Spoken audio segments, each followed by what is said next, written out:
Welcome back to Think Twice MTG Pod, everybody. I'm your host, Drew, And I'm Alan. and today we have a very special topic. We're talking about heuristics.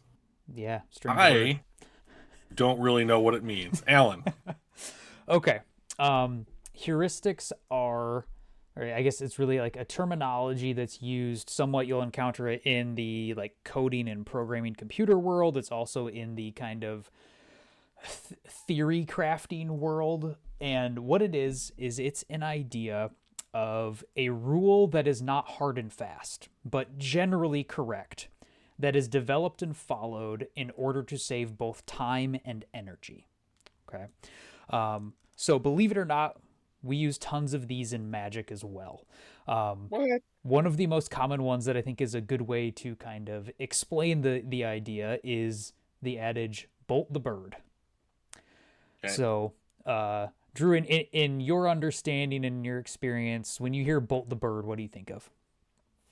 I think about using a removal spell to kill a mana dork at my preferably before they can get any benefit from it. And why is that something that you should generally want to do?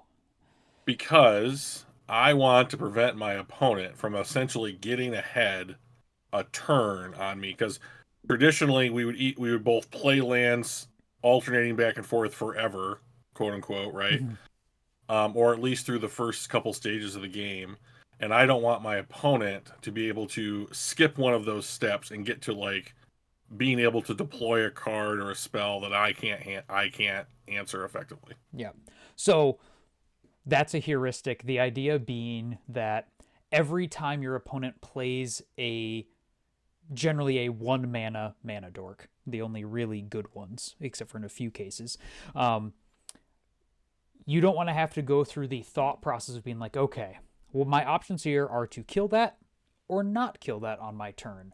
And then you have to go through the gymnastics of, okay, what could they possibly have in their hand? If they play a 3-drop, what is that 3-drop? What is the impact on the game if they play it before I can play something of equal power? And how does that game cascade from there? That just took a lot of mental energy in comparison to just being like, oh, bolt the bird, I'll do the thing.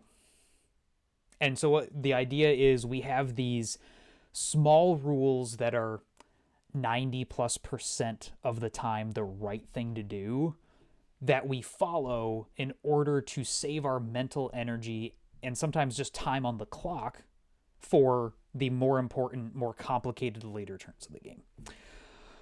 Um, People who follow any sort of different kind of gaming setup have these same sort of things as well.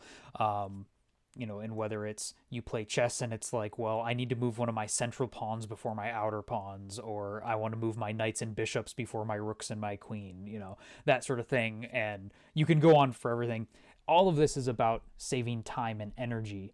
And so I think we've got a few that we probably all kind of know as Magic players are sort of off the cuff that are supposed to be just universal no matter what you're playing. It's like any kind of style of Magic, like obviously we know something like, well, don't keep a no lander or an all lander as your opening hand.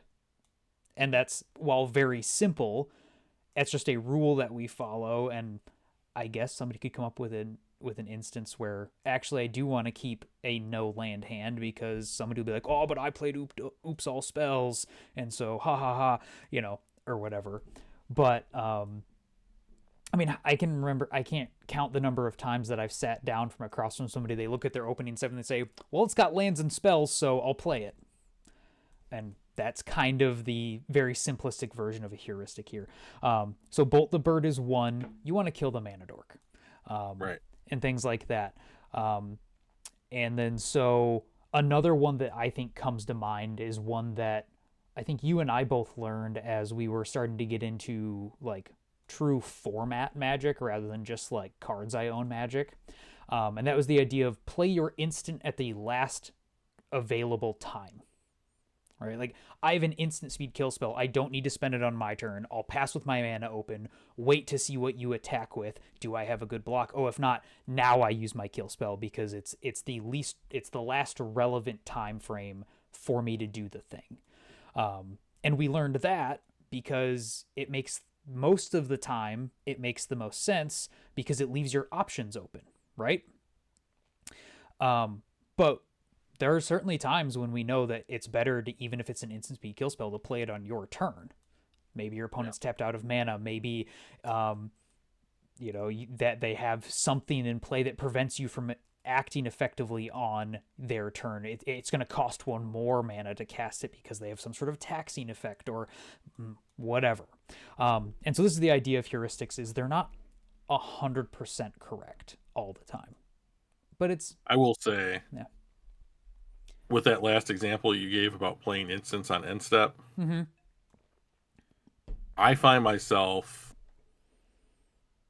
really moving towards he can't he can't kill it. He can't prevent me from killing it. So I'm going to do it right now when I know I've got an opportunity, as Mm-hmm. opposed to letting my opponent untap and then either holding up counter magic or some kind of protection ability, or doing something that's going to render what I'm trying to do moot, even if I'm trying to leave my options open or preserve mana or get a. Sometimes there's many examples Mm-hmm. where it's the right thing to do. Like, I love to let my opponent go to, like, where they're trying to equip equipment to a creature, Yeah. and then they're like, I'm gonna equip this, and I'm like, oh, okay, so that's an activated ability, and that goes on the stack. I'm gonna respond to my this Pow. trigger. Drew's favorite Boom. thing, pointing out the stack to opponents. I love the stack. But um, there's yeah. so many more. I find myself so often now basically saying my opponent could have any number of things if I let them untap at at instant speed. Mm-hmm. The game is really evolving. So I'm just going to take care of this problem right now when I know that I can. Yeah, I mean, and so I think that's one of the important things to understand about heuristics is it's just as important to know them as to know when to not follow them. Because every individual game has its own texture, its own lines of play, its own nuance that you have to be able to read. But the heuristics are still great there because they've saved you the mental energy for those decisions instead of having to go through what becomes basic sort of stuff. So that is a great point. Is like definitely don't follow them to the ends of the earth because Blindly, right? yeah, because Yeah. that's not the point of them. It's not that this is literally an unbreakable tenet of the game. It's just usually you do this but there are sometimes you're going to break it, but that's okay because like I said, 80-90% of the time I'm just going to do it this way. I think also those moments of breaking a heuristic become more common the more powerful the format is Oof. because you have to be able to anticipate and kind of deal with such a wider variety of things. When we were in our standard days, it was okay, this thing might resolve, but I have 2 or 3 turns before it's really a problem. Yeah. I'll get there. I can take a hit or two. Where in modern, it's like, if I don't answer that, the game ends. Right. So I should probably be thinking about answering it. So that's what we see there, and so that's one of the ones I think of is like keep your options open or um, wait to spend your mana until you lose opportunity to do so because like now not playing it is hurting you more than finally making a decision. Um, are there innies that in innies that those are that's the Yeah. word Are I there said? any? Are there innies? Mm. Are there any that you've kind of internalized over our years of playing Magic that jump out as like, oh, this is a classic one or like one that you really like? Well, I don't know if I would call them heuristics, but I Mm-hmm. have rules that I live by when I play Magic, so to speak. It's probably And, mostly a like, heuristic, yeah. yeah, things that I just inherently believe in, maybe to the point where it is like, maybe you shouldn't believe in it that much. And the number one thing that comes to mind when I think of that is I believe in the, like, deck thinning philosophy, Mm-hmm. right? So, like, I very rarely play mana bases that do not include fetches, shock, surveil lands. Like, I Yeah, mean, that's most modern decks, but, like, true. I remember what is the guy's name? Channel Fireball did all the mathematical. Frank Karsten. Uh, thank Frank Karsten. Thank Frank. I, thank Frank.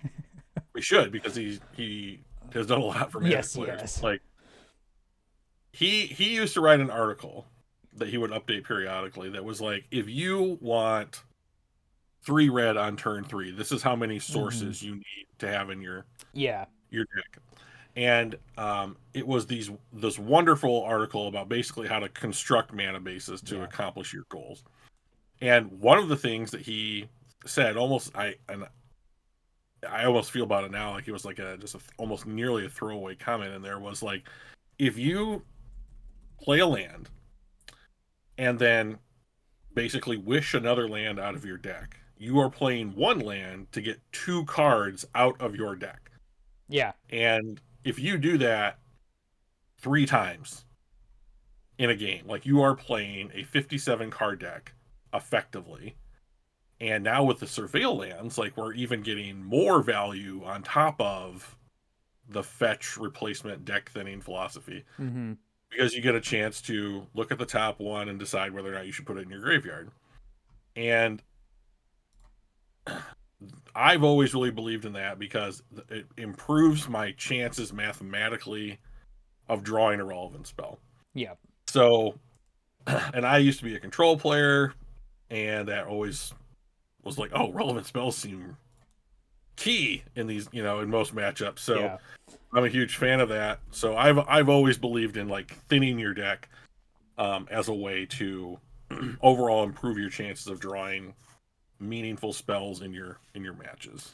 Yeah. So like, I think then we could, if even if it isn't necessarily in your mind a heuristic yet, you could easily carve that into one as saying like, even if you're running monocolor, it's better to run some number of fetch lands in your Yeah. mana base because the life cost is offset enough by the thinning because it'll incrementally improve your draws over time.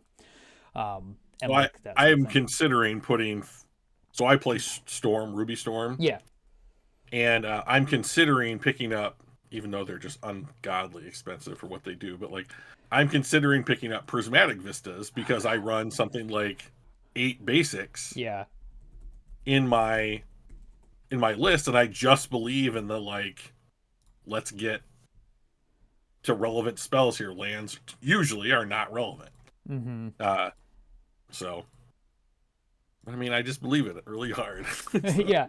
Um, yeah, Prismatic Vista, the magical single printing basically land. yeah, So the slightly better evolving wilds. yeah, I guess there's a few more printings than I thought, but like Really? one of them's like an expedition.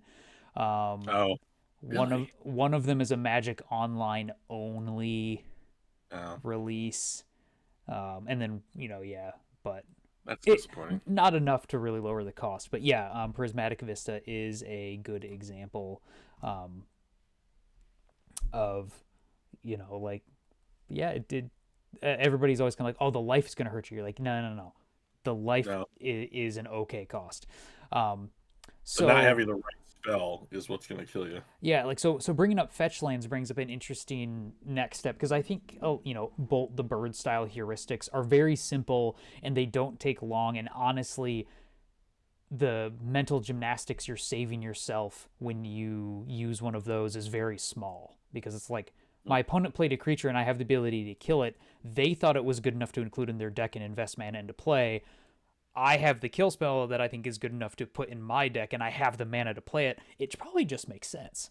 Um, but where that leads me to next is actually a conversation we kind of had yesterday where we can start to see heuristics change over time, which is probably another important aspect of recognizing these, is also recognizing how to adapt them over time. So we were playing a game where you were on the play, you played a fetch land and passed to me. I didn't do anything relevant on that turn for you to interact with. So you went to fetch, shock, and play Tune the Narrative, right? Yep. Yep, that's the cantrip. And that comes, and I stopped you for a second and said, hey, wait, let's talk about something here. And that is the idea that's an old heuristic that we were so used to is like, oh, I have a 1 mana cantrip that I can play at instant speed. I'll hold up the fetch land so I can hold up maybe my cantrip and my interaction. I don't know, maybe you had a spell pierce or a galvanic discharge or something that you could have also played there. And you're like, oh, this allows me the flexibility, but I'm going to use my spell because we were following the heuristic that we had been taught all the time that using all of your mana on every turn is better. So like I played this land. If I spend one mana here, it is better for me than if I don't. Um, and I stopped you and I was like, wait, isn't it better to surveil? To get a surveil land here and not actually spend the mana, and like you stopped for a second, and so we started talking very briefly about like the very very simple math. We are not big math people, or at least I'm not, I know that. So this is very simple math, folks. But I said, like, with the surveil land, you're saving 2 life from the shock, and you're also still looking at the same 1 card, and if it's good it'll be in your hand anyway, and if not, you get to put it into the graveyard and draw a different card, but you're not down a card in hand. So actually, you're still up a card, but you still got to see a card, and you've saved 2 life. So by getting the surveil land instead of following our old heuristic of fetch, shock, cantrip, you saved a card and 2 life. And I was like, oh, maybe the heuristics changed, and now that surveil lands, which are bonkers, by the way, No, yeah, bonkers in a way that I love. I like more decisions. And so that I think the introduction of surveil lands into modern have completely changed that sort of base rule that we generally follow. Is now I think the heuristic is if you have a fetched land and you still should hold it up for interaction, and let's say you had that spell pierce and I went to go play something, you could have spell pierced it and that would have been fine to fetch shock there. But now the heuristic isn't then, well, now play your 1 mana cantrip, use all your mana on every turn. It's go get your surveil land because it's like you played a spell, but didn't have to pay the extra life, didn't lose the card in hand, and now you have that card for later, or maybe you know better of what you're trying to dig for, or maybe that you have an investment you want to put that energy into, or something, right? So I think those surveil lands have changed the heuristic that we had developed over, I don't know, how long have the surveil lands been out? Less than a year, something like that. Um, I believe so. Something like that. But, so we had developed them over 9 years of playing, and now we have to redevelop that same line of thinking to be like, oh no, hold on, change it. And so now we're back to kind of that square one where we have to rethink about these decisions that were just second nature for so long. But eventually you rewire yourself, and now we're back to saving all of that energy every time. And it's just, oh, nope, I'm going to go get a surveil land every time. Except for if there's weird situations where for some reason it makes sense within the context of that individual game to do something different. I think the one thing I mentioned yesterday was like, unless your plan for the next turn is you need to spend that 2 energy you get from Tune the Narrative, or maybe you need that card in the graveyard for some reason. If you're playing a Murktide deck and you needed 1 more instant or sorcery in your graveyard to make your Murktide Regent bigger than the removal I play, then it would make sense to do that. But I think for the most part, like, that's a new heuristic. Surveil land overcast a spell, which for those of us who've been playing for long enough feels somewhat antithetical. Yeah. So you They said were in go for it. they were surveil lands were in murder at Karlov Manor, Yes. which was February of 24. So we're Jeez. 16 months. God, really? I know. Holy poop. I know. I'm gonna let that one process for a second. You mentioned that you had a few kind of those core tenets of rules, a la thinning. What's another one on your list? Well, we really talked about the two that I find myself living by a lot, which is if you can push a spell through, even if you have to downgrade Mm-hmm. its speed from like instant to sorcery, like push it through, Okay. make sure it works. And then of course deck thinning. To speak to the opening hand kind Yeah. of rules, like we've got lands and spells. My Mm-hmm. rule is, I mean, like even though we're in a stage of modern now where I think all decks are playing fewer and fewer lands, as they become more utilitarian. Yeah, I'm not sure I own a deck that runs more than 20. I Yeah, guess I mean, I guess Yawgmoth runs 21, but one of them's Dryad Arbor, so that only half counts. So what are those? What are the spell lands called? MFCBs or something? MDFCs, multi dual faced cards, something like that. Something about double faced cards, modal All double right, faced cards. Boom, got it. First try. there it is. First try, he Yeah. says. So those have helped. Like most decks run one or two of Yeah. those, so that's helped get the land count down. But like when I look at my opening hand, because things are so cheap to cast now, I am saying you have to have two sources Mm-hmm. in your hand, um, and then no more than. I mean, I really say no more than five, but I mean, at this point, if I saw five lands, I would probably have to ship it back. So it's probably like 2 to 4, Yeah, because like or I think in you most can games of consider it. most games of modern, I'm thinking if I ever have more than 5 lands in this game, it's probably not going Yeah, well, or the game has gone yeah, super long, and then yeah, okay, kind of all those rules are out. So yeah, like a 5 lander is like this is really hard to keep because those two spells better be really good. Um, yeah. So so yeah. I'm Um, trying. I'm trying to think of more rules that I use yeah. Well, to save time and thought yeah, well, process. I think where this is actually going to, where heuristics are the most important is actually on an individual deck level. So Okay. we're talking about mulligans. Um, Okay. and we start to develop our own rules per deck for a heuristic. And then you start to even, as you learn matchups, you develop heuristics even more so than that. So you mentioned that you play Ruby Storm. Uh-huh. And so I've played against Ruby Storm quite often, You have. strangely enough. So in my Mhm. time playing against Ruby Storm, I have learned that the two most critical spells as the opponent that I need to be worried about are Ruby Medallion and Ral Caller of Monsoon Storms. Mage. Monsoon Mage. Okay. Is Caller of the Storms the backside? I think so. Okay. First try. Well, yeah, exactly. The flip Ral from MH3. Everybody knows which one I'm talking about. That's Um, right. so those two cards, from my perspective as an opponent, are the two most important ones. So when I sit down knowing I'm playing against Ruby Storm, I am looking in my opening hand for some way to interact with those two cards. So if I'm playing a Spell Snare deck and I open up a 7 card hand that is fine, not great, and it doesn't have a Spell Snare, I am more likely to mulligan it because I know that that card is more valuable in this matchup than others. And so it starts to become a heuristic of looking at like if this hand is not excellent, it must have a spell snare.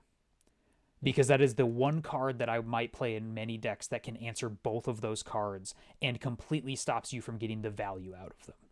And so the games where I'm able to spell snare that reducer on 2, my win percentage skyrockets. where Yes. where even if I'm not able, even if let's say I have a lightning bolt and you play a Ral, but a lot of times what you the line of play is ritual into Ral, then you have the mana to spend on it right away, and you can Yeah. start chaining things off. So let's say that I'm on the draw, you went turn 1, whatever. Turn 2, I play a land. So your turn 2, you go land, ritual, Ral's on the stack, and I'm looking and saying, okay, I've got a lightning bolt. Okay, it resolves. Even if at my first opportunity to do something, I then lightning bolt the Ral, you've at least gotten 1 mana back from it. Yep. And so that very likely could be, maybe it's one of those what are the cards where you exile 2 off the top and you can play them until the end of your next turn? Whatever, there's 2 different versions you play. Yeah. Ren's. Ren's Is it Resolve Ren's and Resolve and Reckless Impulse? yeah, so and let's say it's one of those. Well, that bolt not being a spell snare allowed you to get access to 2 more cards on your next turn. And that could very easily be the difference in the game. Um, Yep. so where I think these become important, and maybe some of the advantages that people say, like, oh, well, like it's really important to not only have a good deck, but like pick a deck that you know, even if it's not necessarily the best deck all the time because you'll play it better, is because you develop some inherent heuristics deck by deck. And so where this becomes the most important idea, I think, in kind of leveling up your Magic game, is learning and recognizing the heuristics you've learned through your experiences with your deck. Another one that I can think of is I've been playing Yawgmoth over the past couple of months, and Yawgmoth is way better with a 1 mana dork. So once again, if my opening 7 doesn't have a mana dork, the hand has to look absolutely nuts without it in order for me to keep it. Otherwise, I'm just going to ship it back and look for a new hand that has a mana dork because my deck is way better with it than without. And so, like, that's a heuristic I've developed. And now I don't have to think as hard on every mulligan decision because I've already kind of decided before I've even looked at those 7 cards. I'm shuffling thinking, okay, the first thing you're looking for is a mana dork and a way to cast it. And if I don't have it, it's immediately, should this one get shipped back, and I can quickly scan and see, oh, they're like, this doesn't lead to like a turn 3 combo or whatever, ship it back. And I've saved having to figure out, okay, this game plan looks like this into that, into this, into that. Okay, no, that's not good enough. Send it back. And I just saved 15 seconds staring at my cards, and I saved that mental energy.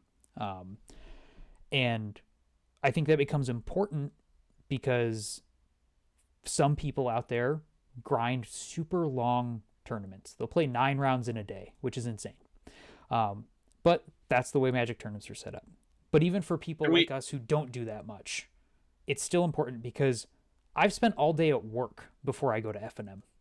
Yep. Right? And so Relaxed. I'm mentally a little bit down from where I might be. And so being able to save that mental energy for the later turns of the match when it is important is going to benefit me still, even if I'm not a tournament grinder. There's another area that I think is important to talk about here is developing heuristics, especially like in this topic of like individually, like you're playing your deck, right? Like, and you're developing your own deck specific heuristics. Yeah. One thing, most of the time, I am not a believer in going to play Magic for the benefit of another person at all in any way, shape, or form.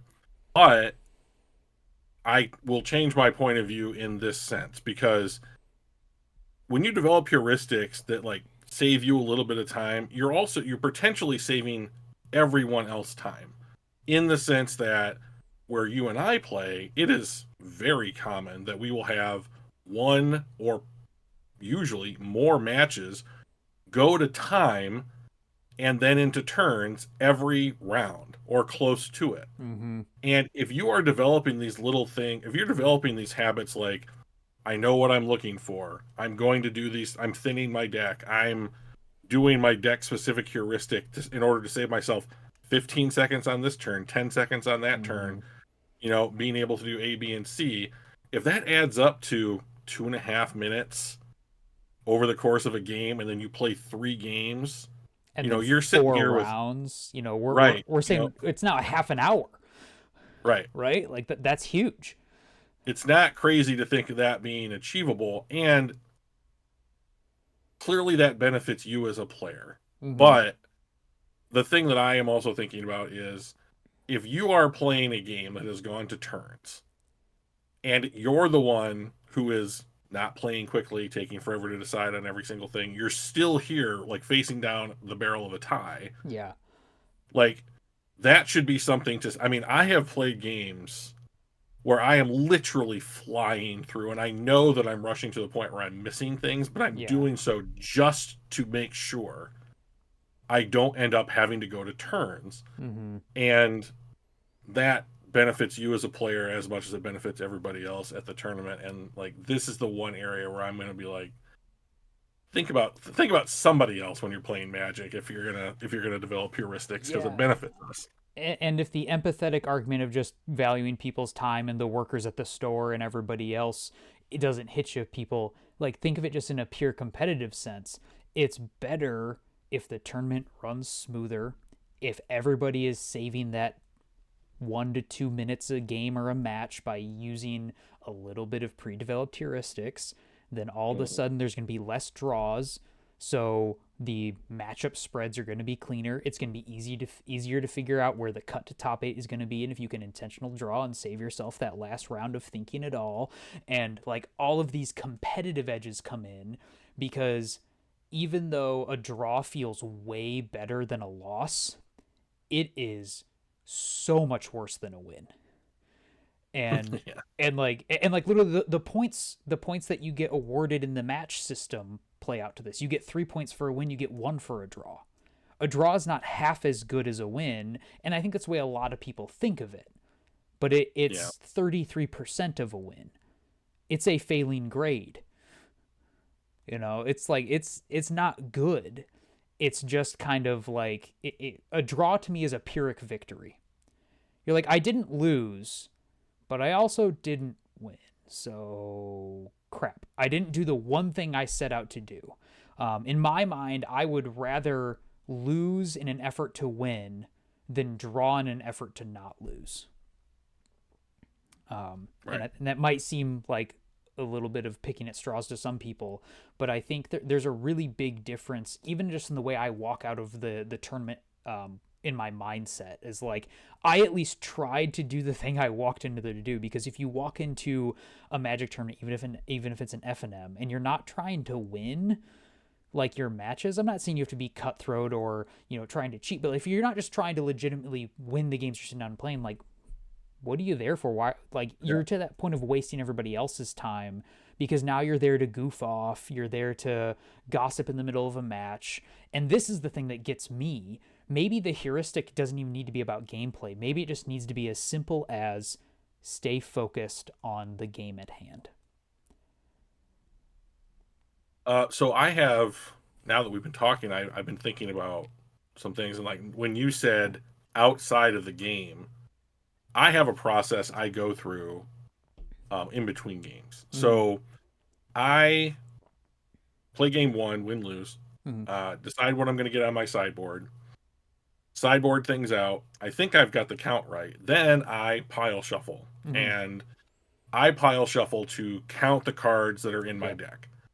And so I go pile shuffle. I do it as quickly as I possibly can.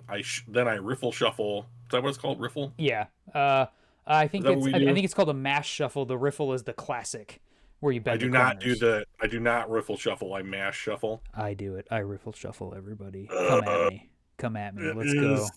You the can you worst can see sound. the jog in most of my cards that I've had for long enough. My I thought hate you. seizes, they go like this. They're It's marked. it's great. No, not through the sleeve. Just when you take it out in itself, you look at it, you're like, this card has a little bit of a cant to it. Gotcha. But then I mash shuffle 10 times, and Mm-hmm. then I present my deck. Yep. And so then I know that I'm on the appropriate count. I know that I have completely randomized my deck Mm-hmm. per everybody's definition of what random means, Yep.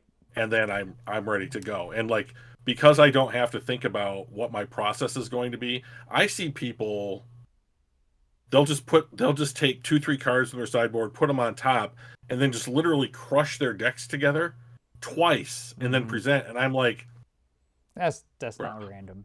bruh. Yeah, and I'm gonna echo something I've always heard Ross Merriam of Star City Games Oh, fame. been a minute since I've heard that name. Yeah, that he always said, and it always comes across for a second as weird because one of the things we like people like to complain the most about is how much shuffling happens in a game of Magic, because it's like, oh, fetch, shuffle, do this thing, shuffle, search my deck, shuffle, and it seems to take up a lot of time sometimes. But he always said people don't shuffle enough, and he didn't mean they don't take enough game actions in the game that make them shuffle. He means that when they shuffle, they don't do it enough times. Because yeah, I know the exact same people you're talking about that they're like, oh, I got to randomize my deck. And they don't even do the actual mash shuffle where you actually like interleave the cards together. They do the thing where you kind of just like throw down it in like two halves, like, and mix match on top. And they do that twice and they say, hey, look, it's random.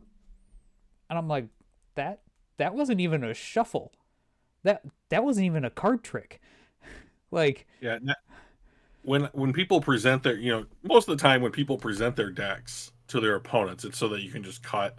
And most people just pick up the top half and put it on the bottom Yeah. or whatever. It's the most basic cut in the world. Mm-hmm. When I am encountering people that are doing what you're describing, I will now shuffle their decks for them to the point where I'm satisfied it's Okay. Yeah. randomized.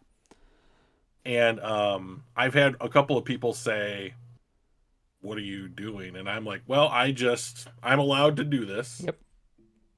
And I can tell you about where the cards that you brought are in your deck.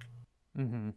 Yeah. And so like there is part of that's on me just to continue to keep an honest game state, right? Like if Right. I know that if I'm playing you and you brought in two cards out of your sideboard, put them on top, mashed them together, and I have a general idea that they're in the top 30 of your deck, I know where your sideboard cards are. Yeah. It's now disingenuous of me if I change the way that I cut your deck.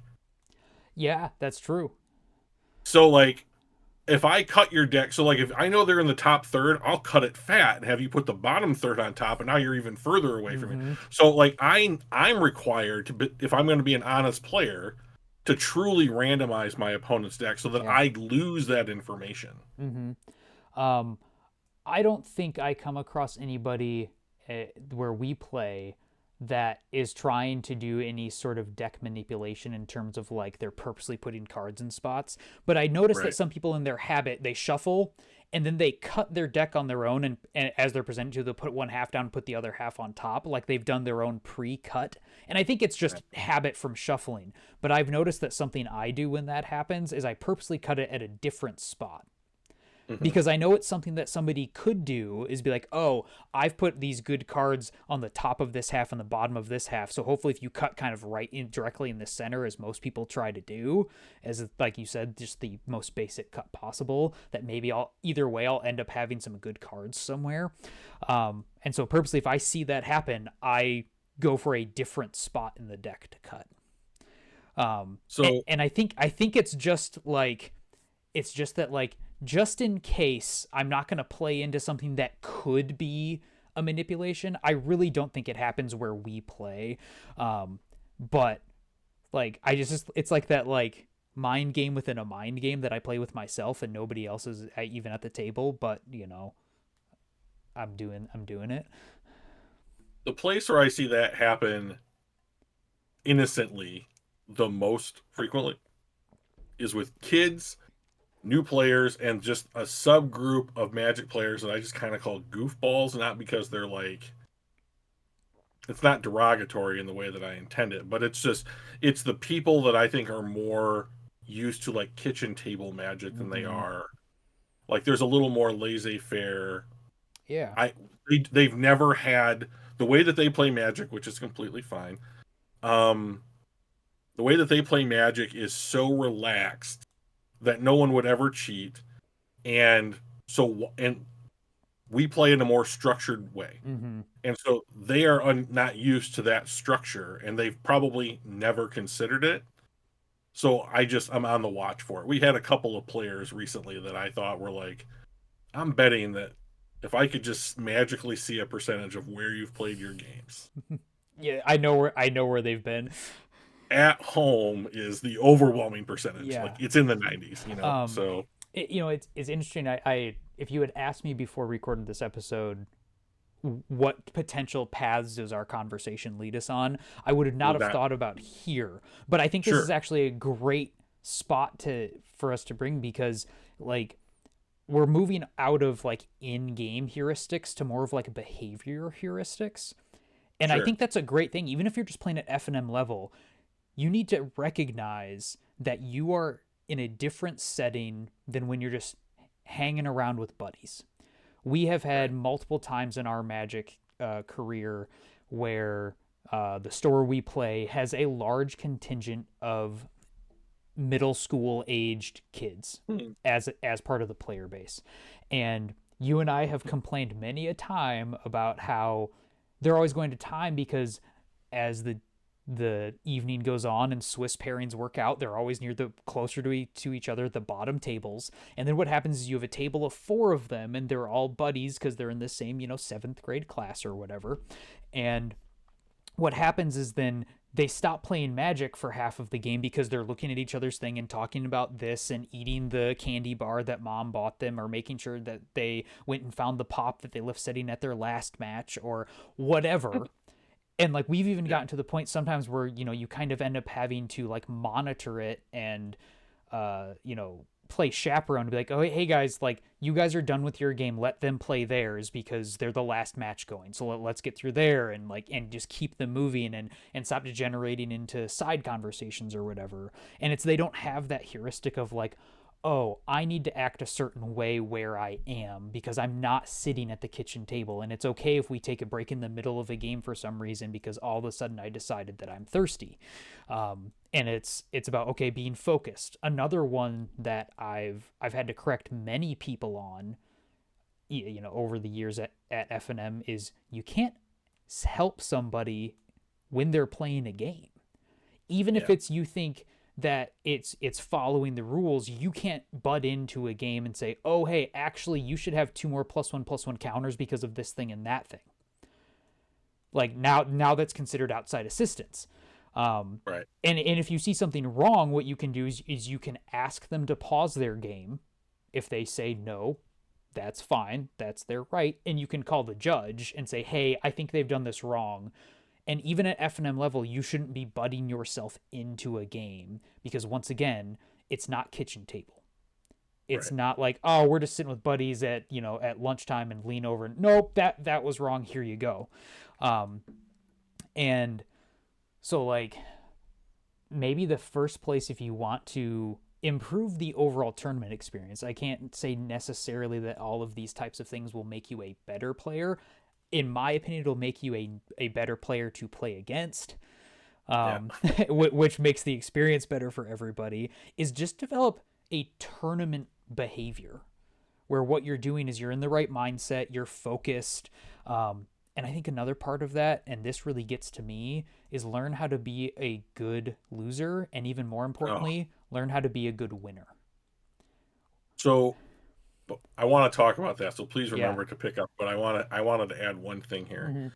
When we were talking just a second ago about like kind of like the casual behavior, Yeah. like coming from kitchen table to an F&M, like and developing these heuristics is also important, like both behaviorally and for magic in game. Mm-hmm. Because if you ever want to do something like go to an RC, or like if you actually want to challenge yourself to like I want to try and make the pro tour or Yeah. something to that effect, Mm-hmm. you need these. You need Absolutely. these rules because they save you time. They, obviously, I mean, look back to the point again. Like they save you time. They save you the energy of thinking. And once they become ingrained in you and like kind of like subconscious or just secondhand or like Mm-hmm. muscle memory, for Magic players, like you can then spend that time to start getting better at deeper levels of the game, Yeah. and it like really start improving as a player. And I know you and I have played each other to the point where when we actually play at F&M, we don't talk Yeah, during the games. we've had multiple times where somebody's just been standing there just watching our game, which is fine to do. It's just a silent observer, and like we've had many people at the end of the match be like, "That was creepy," Yeah. because So like we'll go through an entire game and never say a word, and it's just this that, and half the time we don't even gesture because we just know what you're doing. You'll flash a bolt, and I'll just move my creature away because I know exactly what's happening, and all that sort of stuff. I remember a specific instance where, and usually this happens when you and I are both paired up near a higher table. Mm-hmm. I remember one time we have two basically new guys to our Magic friend group, Yeah. and one of them was watching us play. Mm-hmm. And I remember a sequence where I attacked with three creatures. No, no, no. You attacked me with like three creatures. I just like motioned like, yeah, come on, I'm just gonna take it. Do the math. We untapped. I played a spell. You countered it. I then played a creature and like, and then just like I pointed to it like to announce the trigger was on the Yeah. stack. and then I pointed to one of your creatures, and it was like, okay, I'm going to deal with like Orcish Bowmasters or Yeah, or something, something, and and I it would was like like, move my creature and you away. just move it over into whatever, and then it was like you drew your next card and just showed it to me, and I was like, okay, and like it was like, and it was like I know that like the game is over now, and we were just like we scooped it up, and he was like, what just happened? And I was like, what do you mean? Like the And game he was happened. like how do you why are you done? And I was like, because this and that. Yeah. And then he was like, well, but you guys didn't actually do it. And I was like, nah, we did though. I Yeah, it mean, was like like we don't need to do the rest of it. we don't. I mean, it was written on the wall. You didn't. I mean, like you didn't. I mean, that's my goal every time I play any other person in Magic Yeah. is just to be like, you know, this to the level that I and we're on the same wavelength, and like we can play games that go multiple turns, like real deep, like 7-8, turn 7-8 game, Mm-hmm. 7-8 turn games, and they're still super fast. Yeah. The only time that I can remember in, gosh, 8 years of regularly attending FNM that I've consistently had matches go to time, FNM to FNM, is once I picked up Yawgmoth. And some of it is I'm a little bit slower because I'm still like there's a lot of complicated sequences, and with all the Unbelievably tutors. complicated deck. Yeah, and with all the tutors, it's also like I'll draw a Green Sun Zenith to be like, okay, what are all of my options? And it's like, okay, if I go get this, what can I do? If I go get this, what can I do? If I go get this, what can I do?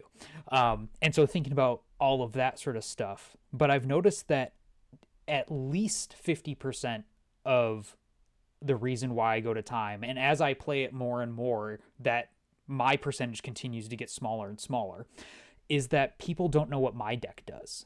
So Right. I can't go through the motions as quickly as I can go through them because I have to explain them step by Explain what's going step to on. my. It's like, okay, so this happened. Like, all right, so I'm going to activate Yawgmoth's ability to put a -1/-1 counter on this. In order to do that, I have to sacrifice this creature and pay 1 life. So I go from 17 to 16. This creature dies. Well, that triggers this ability because the young wolf died without a +1/+1 counter on it. So it's an undying ability triggers and comes back with a +1/+1 counter on it. That entering causes the Prosperous Incubator trigger. I gain 1 life. Now the Yawgmoth ability resolves. I draw a card. That thing gets a -1/-1 counter. And it's like, I just had to sit there and take 30 seconds to say all of that without taking a breath. And it's an action that if I as the pilot know what's going on and you as the opponent know what's going on, it takes 2 seconds. I just go activate target, sack this, it comes back, draw a card, and you're like, yep, -1 counter here, I'm at 16. And it's I so remember much faster. I remember you and I were playing Yawgmoth not too long ago. I was playing you were playing Yawgmoth, I was playing against you. Mm-hmm. And like you played like a second young wolf, and I looked up at you and I'm like, wait, I'm dead. And I was like, yeah. He's like, yeah, I Yeah. just do And I was this. like, oh, okay. Yeah. Right. And so like you So don't have to do that. And so there's even a benefit. I'm not saying that like a thing you now need to do is go learn how every single deck functions.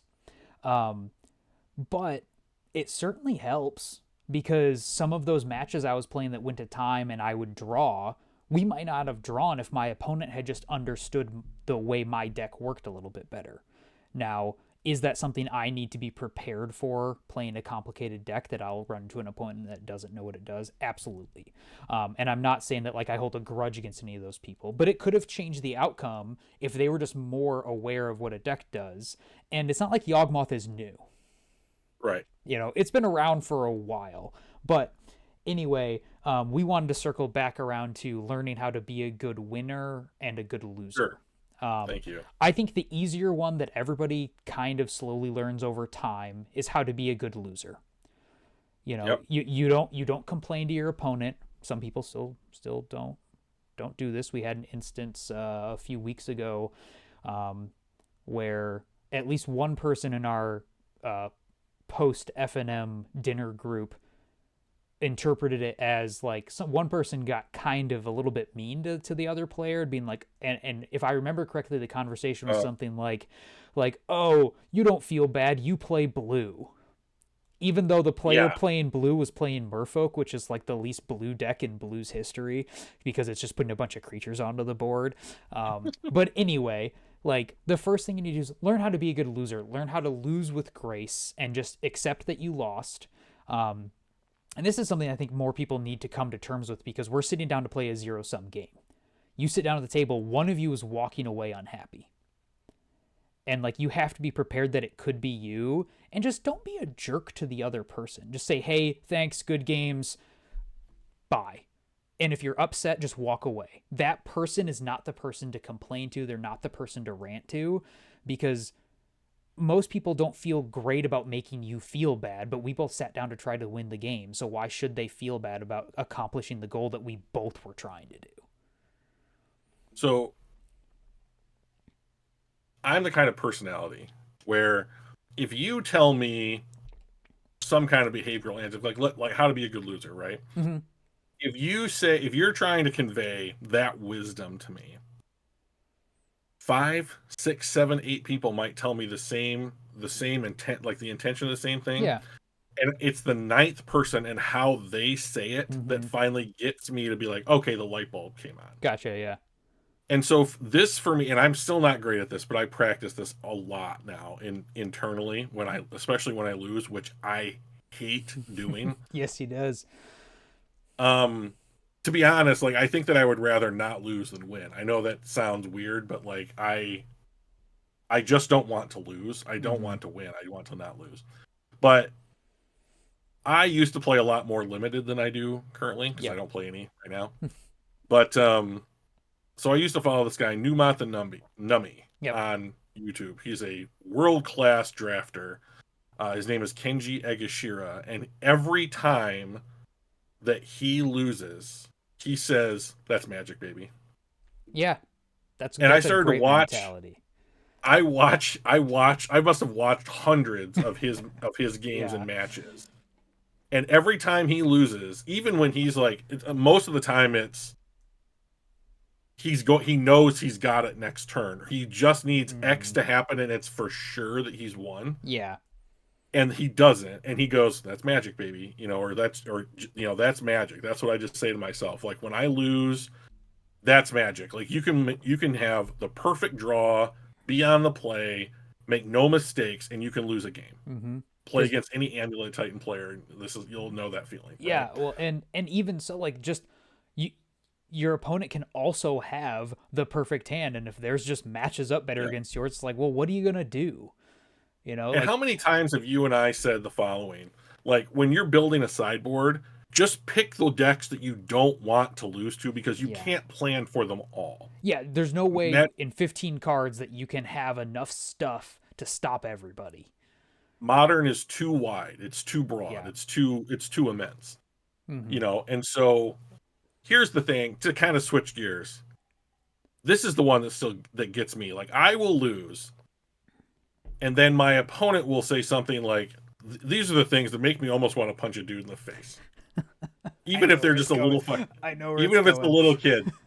He was like, "Well, I had you like this, I had you like that, I had you like look at all these cards, I just had you." Mm-hmm. And I was like, "That's what I want to hear right now. Thanks." Yeah. And so, and this is the one that I think is even more important because it's not pushed nearly as often by society. We teach little kids playing, we're all going to run in a giant dust ball soccer, how to be good losers. Okay, now you line up and you shake the other team's hand no matter what the result is, right? And like that sort of Mhm. thing. We teach people that losing is a thing that you have to handle a certain way. We don't teach people inherently how to win. And I'm Right. not saying that people can't celebrate, people can't pay. I'm not saying that like when your team wins, like it's wrong to gather your team together and have a huddle of high fives and congratulations, even though the other team can see you. That's fine. But it's the gloating behavior, and I guess some of it is like really obnoxious and obvious sort of stuff, being like, "Oh, I'm so great, man, you suck." Like we've experienced players that will then, as soon as they win, be like, "Dude, didn't you notice that you could have just done this, and then what was I gonna do?" Like, "Ha, you're so stupid, and that's why I won." Right? Without saying it, that's the mentality, and that sort of stuff is just like, okay, obvious. Get rid of that garbage. Just don't be a stupid human. Okay, Yeah. but it's the like subtle gloating like you just described, the "oh, I also had," Yeah. like that's completely unnecessary because Yeah. it doesn't improve any interaction at all. And what it comes from is that many people, I think this goes back to the same point you made, that like you can tell that a lot of people played at kitchen table. Like if you're playing with your buddies, it's fun to kind of gloat to your friends because you're always being a little bit competitive, and it's fine to kind of rib each other. And Like, they forgive you. yeah, like, you know, I do it to our little knit group of I'll call it the post F&M dinner crew again. You know, I'll sit down. One of them will show up, and I'll make some sort of joke about like, oh hey, did it hurt? What, when you looked in the mirror this morning? You know, or something like that, right? And it's, I don't do it to other people, and I know other people hear it, but hopefully they understand. It's like I'm doing that because I've been hanging out with this guy for years, Yeah. and we know that this is just kind of like our fun, casual way of interacting. And so if we're sitting down doing that, we might act a little bit differently. Drew, when you and I play at my house, sometimes I do things purposely just to get a little rise out of Oh, you. yeah, it's appreciated. You know, Yeah. like, okay, oh, you played that spell that would make you win. If only I didn't have a counter spell. And then I'll like slowly put the spell pierce down, or I'll just flip it over and let you and wait till you see it, or you know, that I, in ways that I wouldn't do to anybody else, because I'm not Right. trying to like gloat and get an emotional victory out of them as well. And people just need to recognize, like, as much as it's important to be a good loser, it might be more important to be a good winner, because you are now in the position of power sitting at that table because you claimed the thing that both people want. And so Mm. now you can't lord it over them and just be like, hey, great games, man. There will be times that I notice something that my opponent either did that I think was an error or that they could have done better. And instead of just, are you saying timeout? Yeah, I'm saying timeout because Okay. this is. I've been waiting for 3 minutes to make this point. No, go. So, if you win a game of Magic, unless you know that your opponent wants to talk about the game, don't talk about it. Yeah, so like this is what I was just about to say. Like what I do when I notice Oh, I something know. like that, I'll Yeah. say like, "Do you mind if I ask you a question?" Okay. You know, and if they're just like, "Nope," then I'm like, "Nope, no problem."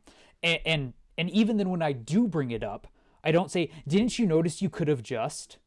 And so one that happened recently is my opponent was playing Domain Zoo. So the ley line that turns all of your lands into all types of lands and all your creatures into all colors. Um, and they had that ley line out in two different games against me, but they were still fetching and shocking. And so at the end of the game, I said, and they won, and I still said, "Hey, do you mind if I ask you a question?"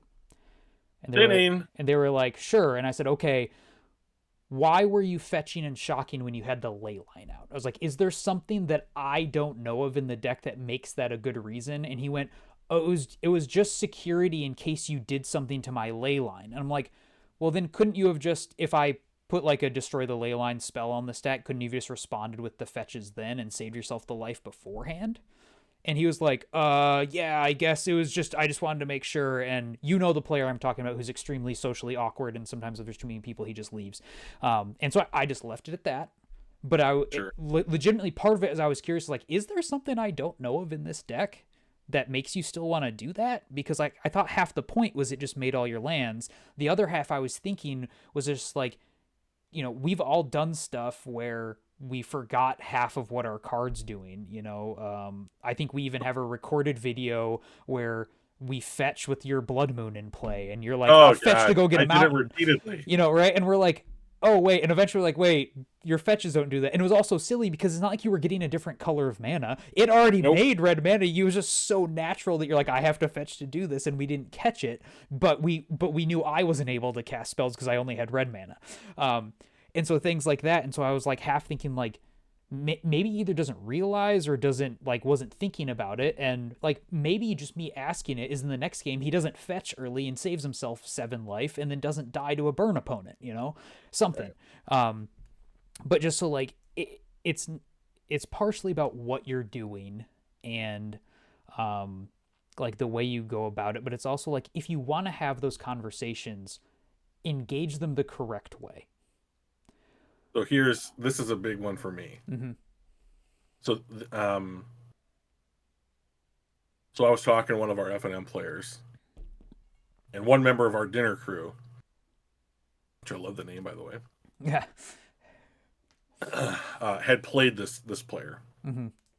I know the guy in the dinner crew. I know him. Mm-hmm. Okay, and so I know where he's coming from. The F&M player didn't know him at all. Yeah. Our guy was basically trying to help instruct, like Mm-hmm. teach, help learn. Yeah. The F&M player took it as you're stupid because you don't know Okay, this. gotcha. So like even when you're coming from a place of well-intentioned, educational, wanting everyone to be better, we don't know how people are going to receive Mm-hmm. what we're saying. So what I'm trying to do now is basically say if I am playing someone I know, then it's like I'll have the conversation. Like Yeah. I could very easily say, "All right, dude, remember on turn 3 when you went like this?" Mm-hmm.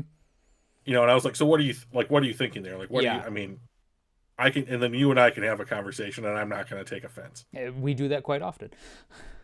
Yeah, we do. Yeah. That's what led to this becoming a podcast. Yeah, So because we like were basically having podcasts without recording it. so that is not true for everybody. Yeah. So if you are not, especially like if it's a kid, if it's a new player, if it's someone who's just effectively a brand new person, a stranger to you, I recommend just basically saying thanks for the games, Mm-hmm. had it, you know, whatever side you came out on, and then just allowing the familiarity to build. Or if they ask a question, like allow them to Mm-hmm. demonstrate their level of comfort and wanting, demonstrating what they want, and then you know. Yeah. Yeah, I think So that is a great sort of baseline is unless you're sure it's going to come over well and it's going to be a positive interaction, just say thanks, good games, good luck in the rest of them and walk away. Um mhm, like there are so few things piece of information you can't get from somebody else if you really need it than that right, one person. And especially it's especially important to remember when you're in the winner's seat because it yeah, is going to come across differently when that person is in like in the first moments of dealing with the loss. And even if it's F&M and the actual stakes are extremely low and we all lose plenty, it still stings right away. um and so it's just make sure that like you're not pressing an advantage that you shouldn't because you're already in an advantageous place over your opponent who you just beat. um One thing that I do like that is very common to see among players, especially at our F&M, is you finish the game and people start to de-sideboard. And it'll start naturally just like somebody was like, oh, this is how I sideboarded against you. And if you really do want some advice, or maybe even you're hoping to be able to give some advice over something, but you don't want to offer it unsolicited, is start the conversation by asking a question of like, hey, this is how I sideboarded against you. Do you think this was the right way to do this? Or like, is there something I could have done a little bit better to, to try to attack your strategy? And then once the conversation happens, if they engage with that, then maybe you can be like, oh, hey, like, do you mind sharing how you sideboarded with me or something once the conversation started? So if you really want to have that conversation, make it so that the first step is them helping you, not you helping them. Because now they can willingly engage and you're basically coming as the supplicant in that situation where you're like, "Hey, I'm I'm not trying to take control. I'm not trying to send any message that I'm better. I'm now looking for advice. I'm taking the learner's seat, which is kind of like a much more approachable way for many people. Because especially remember, Magic players are a bunch of weird nerds. yeah, all of us. We don't handle social interactions well. I can tell you that um, I picked up my suit from the place where I bought it for the upcoming wedding yesterday, brought it home, tried it on, needed some more alterations.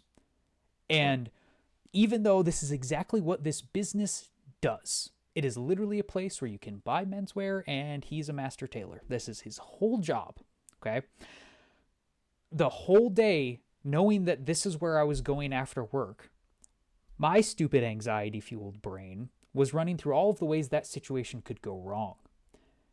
He's going to say it's my fault and that if I want to fix it, it's going to cost me just as much as the suit originally did. Or he's going to be like, there's no time to do this. Sorry, you're just going to have to deal with it. And then I'm going to look bad in my suit in my wedding. That picture's going to be on the wall forever. And, things like that. And then we walk in and he's just like, oh yeah, try it on. We'll see. And he's like, yep, here we do this. Yeah, we definitely should do some of this thing and that thing here. Oh, does this seem to be better? Yep. And he's like, I'm not even going to charge you for the more alterations because this is kind of like just the way things go. We kind of always expect to do another one.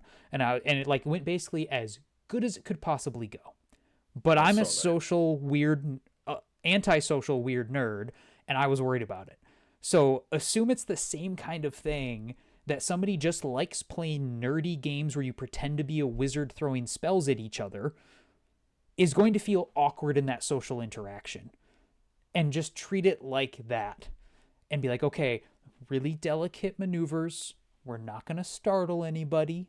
There are a bunch of pigeons around me, and I can only make very subtle, slow movements. And then everybody will be okay. Yeah. I think that, I don't think that enough people are going to listen to our conversation to change the face of social interactions in Magic. But Drew, there are numbers of people, maybe double digits, that will listen to this conversation. True. We are just shattering the built up, coherent sort of social interaction guidelines, and we are reshaping them in our hands. Wow. I was unaware, but this is great. So Feel let's a little say, bit so nervous now. when we change the face of like Magic the Gathering social interactions, Yep. If we're talking to people largely who play at an F&M or maybe Magic Online, right? Yeah. Can you imagine what it would be like if you knew when you went to play Magic that most of your interactions were going to be positive? It'd be even It so would be much such a better. relief. Yeah, it would be great. I know that like I remember the first time coming to F&M, I was worried that people were just going to be hostile.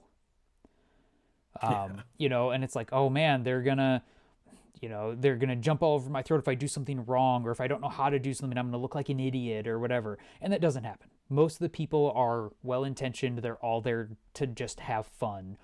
And sure, are there some abrasive personalities or just personality types that you might not get along with? Sure. We've got a couple of those people, and I do a little mental yippee when I see that they haven't arrived on any given Friday. Or if I just say like, hey, I'll just be happy if their name doesn't come up on my app that say that's the person I have to sit across from. But like for the most part, just have good positive interactions and everything will be okay. It's Magic. It's a game. It's fine. So not where I expected our heuristics conversation to go, but excellent. I think it was a good conversation. I think it's really something that needed to be said because nobody else has ever said it in the world. So no, here we are. You're the first. Yeah. So let's shift into our other segments. We often spotlight a card. I have one I'd like to talk about. Okay, good. Because I didn't have one for today. It's actually a card that you've been playing recently. Oh, good. So the card I want to talk about today is Wrath of the Skies. So good. I've been extremely impressed with this card, and I thought it was good, but I had never played against it. And then you picked it up in your Jeskai Energy deck that you've been playing, and the card has really impressed me. So before we go any further, can I posit something? You can. Best Wrath ever. I mean, it has Wrath in the name. There's only so many, so it's got to at least be up there, right? They knew it was going to be good enough to put the name in the name. Right. Here, I guess, hold on. I'm going to read the card for anybody who doesn't know the card before we get too far. So Wrath of the Skies, Modern Horizons 3. So it is just bonkers, right? Really good. Yeah, like that's all you need to know. It's for Modern Horizons 3. Just play it. Don't even know how to do it. Just say the name of the card, and people will be like, ah, you win. Um, so Wrath of the Skies is X white white. Then it's a sorcery. It says you get X energy. Then you may pay any amount of energy, which means you can spend energy you didn't spend X for. You can spend more if you have it banked from something else. So then you destroy each artifact, creature, and enchantment with mana value less than or equal to the amount of energy paid this way. So I think that you are pretty much right on track that this might be, it's certainly in the short list of best wraths, if not maybe the best modern legal one. I don't know if there's any that are not modern legal that would be better, but I think it is extremely impressive. And the thing that has impressed me the most is its versatility. Because you can have no energy and only 2 mana and scoop up all of the zeros, which is rather relevant because all tokens in a are Mox zero. format. Yeah, Moxen are zeros. You've got it hits Urza's Saga on 0 because it's a land, so it doesn't have a converted mana cost. And so even as early as turn 2, this card is threatening to a lot of different things. And then not only that, it scales on its own. So you could conceivably play this card as the only energy thing in your deck, and it would work. Is a 4-mana Wrath that hits everything 2 or less great? No, but I've played Culling Ritual in my Yawgmoth sideboard before, which hits only things that are 2 or less. You do get mana back for each of those things, so that's kind of the upside of the card. But like 4 mana, get all 2s and under isn't that bad because a lot of stuff in Modern's cheap. And so, and then you combine that with the other energy sources you can play, and this card gets nuts. You used Wrath of the Skies yesterday to kill an Archon of Cruelty. I had to do it twice, son of a bitch. It's because I spell pierced the first one. He was real happy about that. It was sucked. But like that's really impressive for a Wrath to be able to get that. You have to care about this the CMC of the thing, and you hit an 8 because you said tune the narratives and discharges, and you just banked a little bit of extra energy and a little bit of extra energy and a little bit of extra energy, and voila, there you go. The thing that I love most about this card, I'm gonna jump in here a little bit. Artifacts and enchantments are played in quantities in Modern right now that I don't think they've ever seen as many of each type being played at the same time. Mm-hmm. So if you're trying to get something out from under Static Prison, if you've got a ley line, that you don't have any other way to get off the board, if you've got, creatures are almost always there. Yeah. And like lots of decks now are using artifacts to combo, or they're some kind of integral part of the combo. Mm-hmm.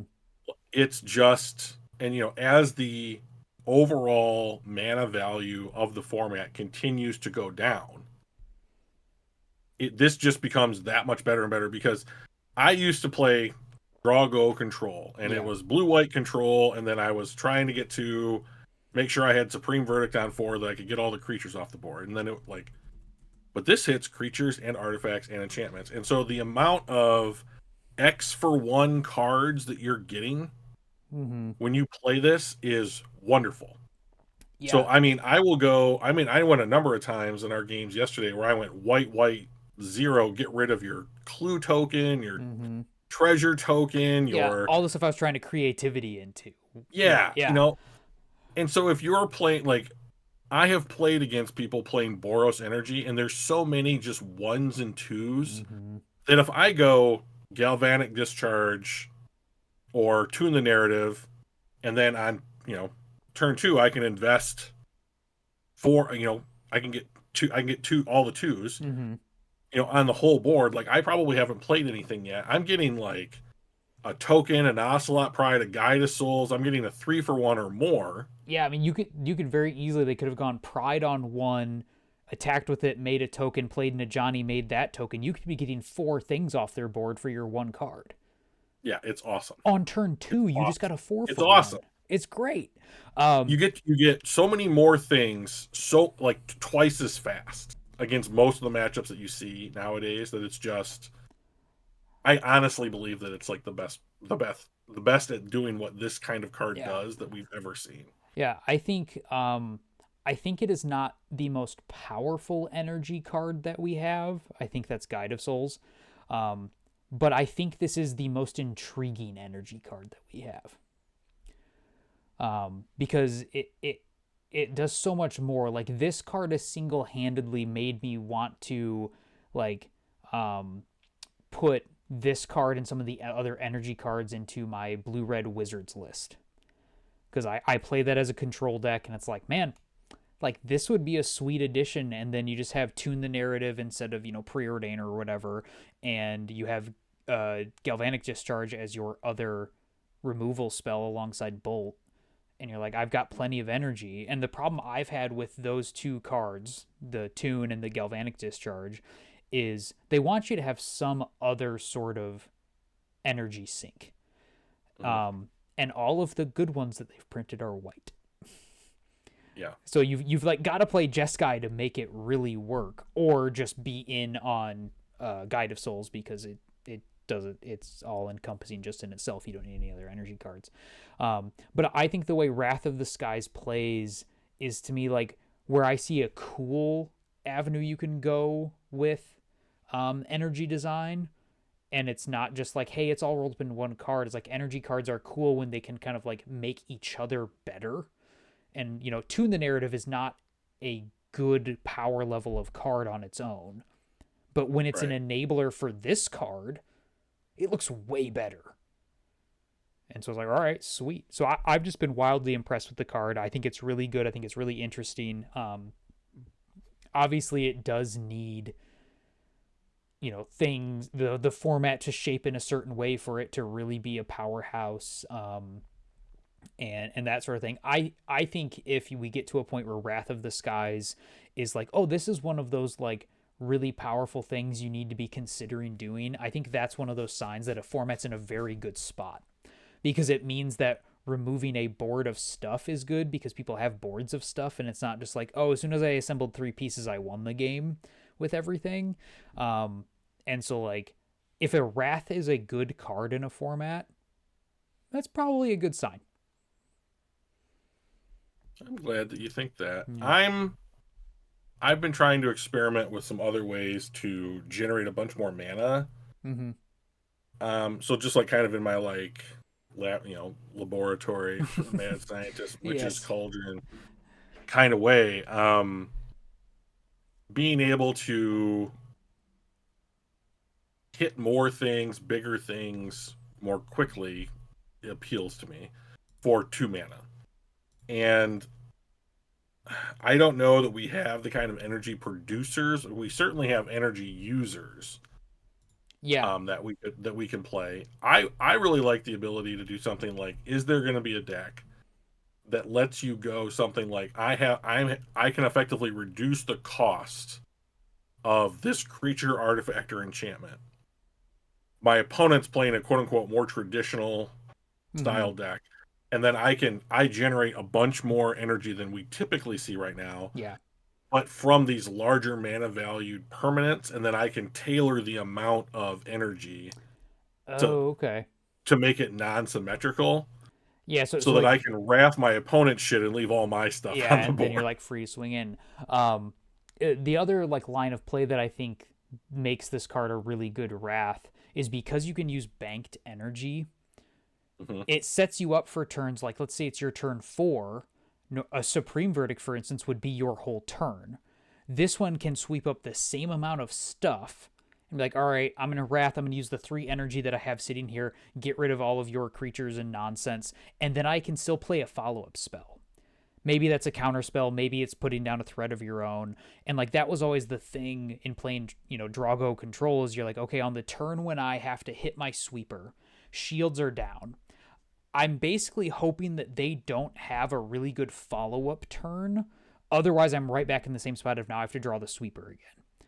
And if they didn't have a good follow up turn, that's when you could start turning the corner and like you're like, now I've got control of the game because I untapped again with mana and now my answers are live. I'm great. And this card sets you to up to do that on the same turn that you're wrathing, so you never have that moment of full shields down. Mhm. which I think is kind of a necessity if you're trying to play some sort of control strategy in the power level that modern is at the moment, and probably always will be, because I don't really see it going down. Now, At least not on par the whole format. Certain things may rise and fall, but like I think if you're relying on a Supreme Verdict esque card, you're going to find yourself like, oh, the Supreme Verdict cleaned up everything they had done so far, but then they just play more stuff on the next turn, and I can't get through it.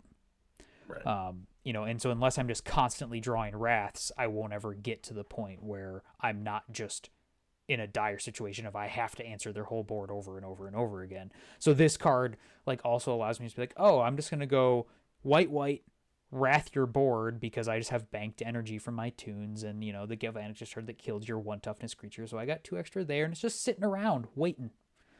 And then you get to use it for this, and then still hold up more interaction. I think the card is very cool.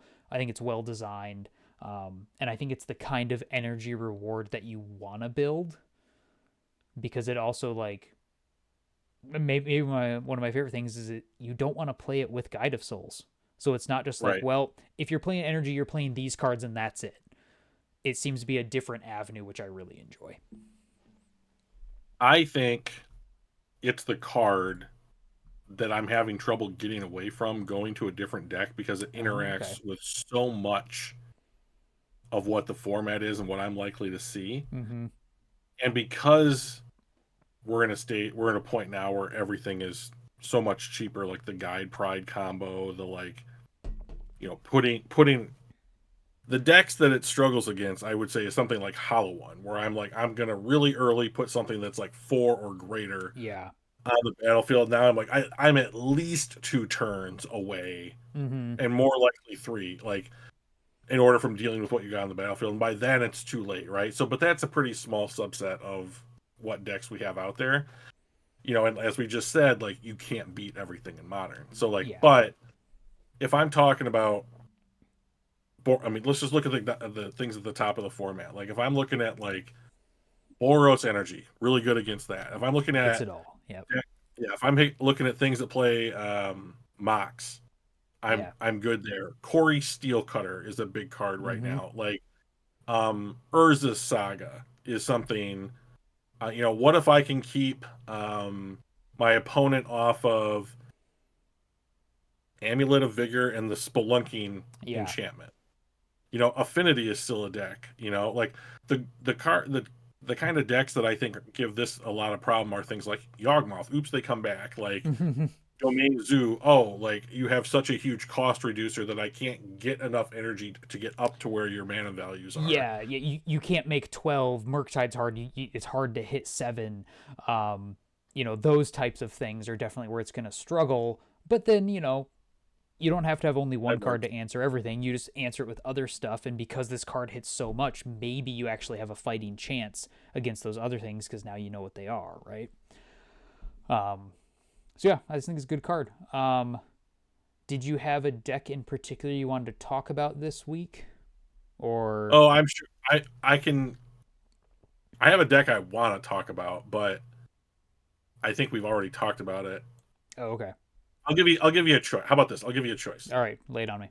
Ugin Eye of the Storms has been printed, right? It has. I'm very It's aware. found a home. We can talk about the new inclusion into Eldrazi ramp, or we can talk about is it prowess? Oh, prowess. With Okay, Prowess. great. Let's Prowess. go do it.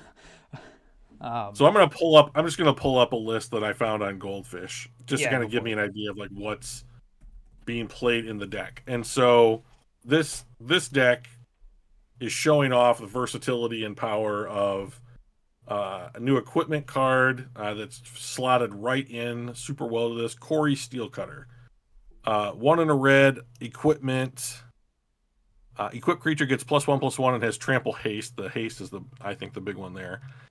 And then it says Flurry. Whenever you cast your second spell each turn, create a 1/1 white monk creature token with prowess. You may attach this equipment to it, and it has equip for 1 in a red. So, Alan, if you will indulge me, I have some things I'd like to say about this card. Okay. Number one, It has an equip cost with a colored mana symbol in it. We've been talking about stuff like that for a while. I'm glad to see that that's on there. Yep. Um, Equipment is so awful It is. that if it as a card type, as I guess as a subtype of artifacts, Mm-hmm. that if you do not have the line of text that says you may attach this equipment to it, is it worth playing? No. Right. That's why the only successful equipment deck we've seen in, I don't know, our entire time playing Modern is the one that uses Sigarda's Aid to freely attach stuff, because like the inherent problem with equipment is you have to pay for the card twice to get any benefit out of it. So it's like, oh, Corey Steelcutter, it's only 2 mana. That's pretty cheap. Yeah, but if you have to pay the equip to it, then guess what? Like, you had to spend 4 mana and have something else. So this card is built in a way that is like it gets rid of all of the negatives of equipment to make it actually playable. You don't have to have another creature because it makes its own creature. It freely attaches, so you don't have to double in the cost. If they kill the creature that it's attached to, you still have the thing that can still create the next creature. And so like Right. that's the problem with the equipment, is they're so reliant on other things that they become naturally win more cards. It's why people who are like, we can't unban Umazawa's Jite into Modern because it'll be terrible. And it's like, it makes you just want to laugh. Like, no, like, please spend the mana it takes to cast and then equip Jite to your creature. Please do that. I'm begging you. I'm gonna fatal push it, so like go right Yeah, ahead. yeah. I will wait until you've, like you said earlier in the episode, I will wait till you've committed the mana to equip that thing, and then it is getting blasted out of the sky. Trigger on the stack. Yeah, You right. know? And it's like, all right, blow, it's Gotcha. gone. And so like, please, so Corey Steelcutter is like, seems to be like the only way you can make an equipment that's actually good enough to do anything. Um, I listened to a podcast where I was listening to the Dive Down earlier, Hmm. and Doomwake, aka Devin O'Donnell, Magic streamer, is now a host on that show, has been for a while. And he has been playing a lot of Standard recently because he's doing all the RC circuit stuff and whatever. And he says that this card is very likely right now the best card in Modern. No, not in Modern, in Standard. My bad. In Okay. Standard, I think this card is a perfect power level for Modern. It's good, but it's not going to like take over the format. It's not unanswerable. There are a lot of ways to answer artifacts and 1/1 creatures and things like that. So I think this card is a great addition to the Modern format that gives aggro another kind of angle to play through. Because like always, the inherent downside of playing an aggressive deck is that if they have like 2 removal spells, you're kind of done. Because it's like, oh, I played my first creature, killed it. All right, I played my second creature, you killed it. Now it's going to take too long before I can deploy a third and really get ahead because I haven't gotten anywhere. Where this thing being able to continually put out a creature that you don't have to spend any more mana or cards on is just like kind of like that one little bump up you need to make an aggressive deck possible. And besides Boros Energy sometimes having good aggressive draws, but also being kind of a grindy deck, we haven't had a very good aggro deck for a while. Our aggro decks in Modern recently have just been really fast combo decks. And those you have to interact in completely different ways than you do a traditional aggro deck. And ever since Corey Steelcutter got released a few weeks ago, something like that, we have seen prowess jump back into the format. And it's like, oh, there's a true aggro deck. This deck is running mutagenic growth, folks. It doesn't get more aggro than mutagenic growth. Okay? You're spending it just to give +2/+2. That's the You want to thing. know? You want to know the thing that I like most about this deck? I think What? cheap. Yeah. It's cheap as shit. So I want to talk about some of these other cards just real quick. So I know Yeah, go for you've it. got a list, and I'm looking at a list. I just want to see where the overlap here is. Mm-hmm. Creatures. The list I'm looking at runs 4 ofs: DRC, Swift Spear, Slick Shot. Yeah, so purposefully I'm not planning on playing this exact spread of creatures. I am going in a little bit of a different direction. Some of it is simply for the reason of wanting to use cards that I have. Is that the best reason to build a deck? No. Um, as much as I Certainly think, a valid reason. yeah.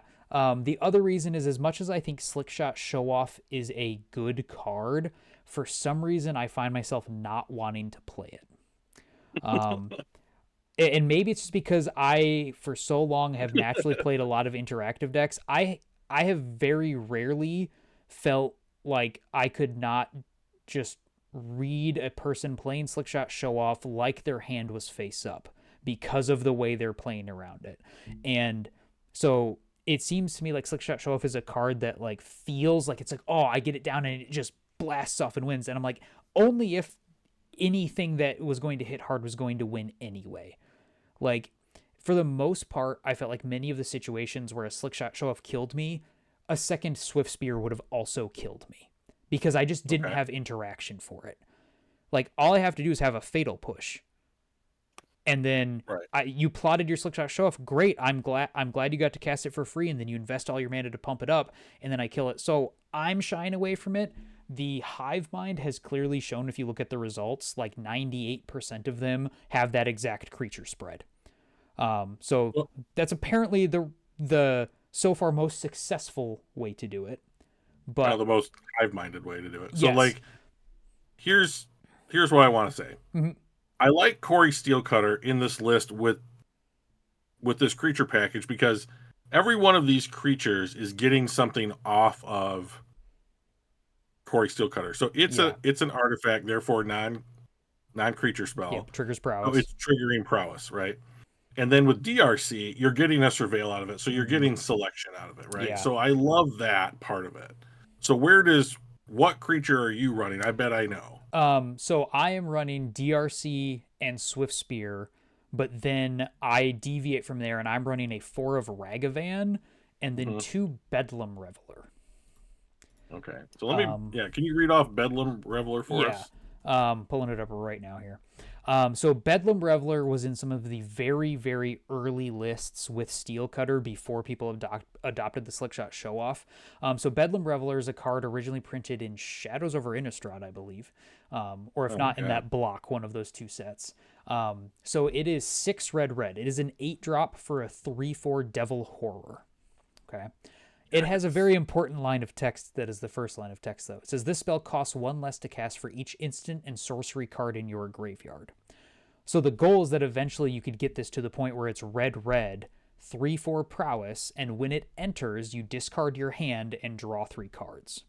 Which So, might be zero, right? yeah, the idea is this is the last card or the last useful card you're going to play. You put it down for super cheap. You've now got a 3/4 prowess threat. We know with prowess that it doesn't take many spells before things start to get big, and if you already started a 3/4, it's like its default mode is a Swift Spear that had 2 spells cast. Like, that's not terrible at all. You know, you cast 1 or 2 and all of a sudden this is hitting for 5. Dang, Mm. right? Can't be fatal pushed. It's outside of bolt range, that sort of stuff. But the ideal is you run a couple of these. Once you've exhausted your hand, you play this, you refuel. So that's the creature suite I'm running. Pretty much everything else is the same. I have one nitpick with the card that I really do not like in these lists, and I Can I tried. guess can I guess what it is? Go for it. Is it Violent Urge? It is Drew. Oh shit. So most of the lists I was looking at ran 3 of this card. That's what I'm looking at right now. And I wanted to vomit in my mouth. Um, Sure. some people might think this is really funny, Alan, because you registered 2 Teamer Battle Rage in every single modern deck you played for, I don't know, 3.5 straight years. Yep. Okay. Because I was Death Shadow is Got the it. only deck I have and the only deck I play, and I was just running it over and over and over again to the point where people like would know would know how to mulligan in game 1 because I sat down, so it has to be Death Shadow. Um, Hmm. I love that version of Death Shadow that I played back then, by the way. I know you do, buddy. It lives in my heart. Um, but so this card, for those of you who aren't aware, is a single red mana for an instant. It says target creature gets +1/+0 and gains first strike until end of turn. If you have Delirium, it gets double strike. Um, so I think the reason this card has seen so much play is also because of Slickshot Show Off. and it allows you to win kind of in one fell swoop. Um, Yeah. I think if you are playing the tournament grinder sort of RCQ every other weekend scene, that probably makes sense. You're going to see more decks that are heavily tuned with really high quality pilots. You're going to see more of the top end combo sort of meta, and things like that. And, against decks like Amulet Titan or Eldrazi, where you need to be faster, you need this card in prowess alongside Slickshot Show Off to kind of go off. Um, except for Dragon's Rage Chandler, the build I'm going to run doesn't have flyers. So the double strike doesn't mean as much. So what I'm trying to do with the build I'm doing, and this is a little bit tuned toward what we see a lot of at our FNM, is I want to touch more grind and a little bit more of clear the way. So I'm only running one of this card is my current plan. I think it does, on its own, it gives a prowess creature +2/+1, and first strike means it's going to win combat. If you also have delirium, double strike can just finish a game, even if it's on a DRC that you just dealt 8 damage. That's not terrible. Um, Right. but like I was doing card searches for so long, looking through all kinds of options to find something else to play. And I was like, do you run something like Skewer the Critics? I'm like, well, no, that sucks with prowess creatures because you have to play it after they've dealt the damage and then you don't get the bump, and all of these different things. But so I've gone down to a Miser's one of Violent Urge, and if I find anything that will let me replace that card and feel like I haven't lost out on the little bit it gives you, then God will I jump on that real fast. That's funny. Rant over. Rant over. Yeah. So we've got some really good cards in here. Cheap, multiple, variable, lava dart, lightning bolt, mutagenic growth, preordain, expressive iteration, and of course Mishra's bauble. Mm-hmm. And so we've got 12 creatures, 23 spells, couple of artifacts. Of course, these are kind of deceptive numbers since like Lava Dart is effectively two of these things, and like Corey Seal Cutter makes creatures, Yeah, and so Corey Cutter is a threat that doesn't look like a threat, so it does, like you said, triggers your prowess and all that sort of stuff. yeah. There is another thing I want to talk about in this list, and tell me how close your mana base mirrors this. This is 17 lands, and I am counting 2, 5, 6 lands that actually tap for mana. Yeah, so my mana base is 17 lands, 10 fetches, 7 mana producing lands. I've got 1 surveil land, 2 shocks, and 4 mountains. Okay, so real close to the being, Yeah, yeah, very very close close to it. enough to say they are similar. Besides maybe a little bit of personal preference. So I have an abnormal hatred of like these types of mana bases. Like Yeah, I think that the number of sources should outnumber the ways of like going to get them, but like I really understand where we're going here. Like in what game are you going to need the seventh mana source, yeah, right? exactly. Like if you're playing the game whereas the prowess deck you've played your 7th mana producing land, I don't know why the game's still going on. Except for in some really strange case, you should have scooped a long time ago because you've lost. So yeah, it's just that the fetches help fuel some delirium, um, and they're doing some thinning, Mhm. as we're going through there.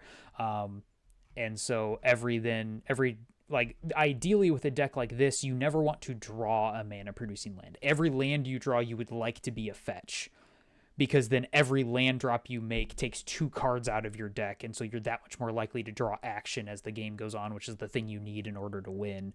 In aggro decks, especially in modern, a lot of times it comes down to if I draw action on this turn, I win. If I don't, I lose. Because you need to get that little push over the end because your creatures get outsized very quickly. That's why prowess is so good, because your creatures can continually gain size back. So like a couple of things that I really like about like kind of this archetype and the way they work, and the addition of Corey Steelcutter in particular, because we've had all of these cards except for Corey Steelcutter, many of them for a while. I think the newest card other than that is Violent Urge, and that came out in Duskmourn, so, and that's not a huge addition to the deck. And it's that Corey Steelcutter, while you're not going to pay the actual equip cost often, it gives trample. Right. So it's like, oh, I can put this on my DRC, and now they have something, a 1/1 flyer can't block it effectively. I put it on my Swift Spear and cast one spell, so I didn't have enough spells to trigger the Steel Cutter and make another creature, but now my Swift Spear becomes a 2/3 base. I cast a spell, it becomes a 3/4 with trample. Now the Ocelot Pride token doesn't block it well, and so it gets through and it kind of pushes those last bits of damage. And with Lightning Bolt and Lava Dart in concert, you can actually burn an opponent out quite quickly, without having many cards in hand, because the darts sit around in the yard, and at the end you're like, oh, now my lands become damage. And it's kind of like the deck is built in a way that with the combination of cards, it's, in order to win, you are eking every ounce of value out of every card you have, but like they all kind of work well in order to do that in a manner that really sort of feels like you're not forcing anything too hard, and you're not being like, well, I'm playing aggro just because I'm an aggro player. We're like, no, this is a completely viable option. So I have a question. I have an answer. Can I guarantee it's right? No, but I will answer the question. Okay. Is something like, is the fact that like Lava Dart being in this list a reason for more actual lands in the list to enable Lava Dart X percentage more of the time? I don't think so. I think the idea is that all of the lands you are playing that you're actually going to sit on the battlefield are mountains, so they all sacrifice to the dart, and the number of games where you're going to see all four darts is relatively small. I mean, most games you don't see all four of a four of, so reasonably you'll always draw two lands, and if you don't, you lost. So that's just variance. And so if you draw two darts and then you can sacrifice your two lands on the last turn you need them, I think that's reasonable enough. I think it's the same case of you don't need the 7th or 8th mana producing land, because you don't need the games you're going to do it. The games where you're going to draw enough lava darts where your lava darts outweigh the lands you've drawn is small enough that it's probably not a something that should influence your deck building decisions beyond what is going to enable your best early turns often enough. So I think this is one. So I have one more question about the mana base, and then any other final thoughts you have on the list. I look at this mana base, and I feel like it is screaming at me for something else. I don't know, a creature land or something that my first thought was like, let's go get a desert. Oh, like Ramonap Ruins or something? Something like that. Yeah. Like something that like ETB deal 1 damage to Yeah. you, and then like also enables some other part. Now, so like the deserts unfortunately are not mountains, so you can't then sack them to Lava Dart. I think that's the biggest thing, is in a deck where you're running so few lands. If we had one of those lands like a Ramonap Ruins or something that you could fetch for, absolutely. Even if it was like, if somehow you could fetch for it but couldn't sack it to Lava Dart, if you could go get it when you needed it, I think then it would definitely be a consideration. But in a low land count deck, alongside one where you do need mountains to be able to sacrifice, you only have so much flexible room.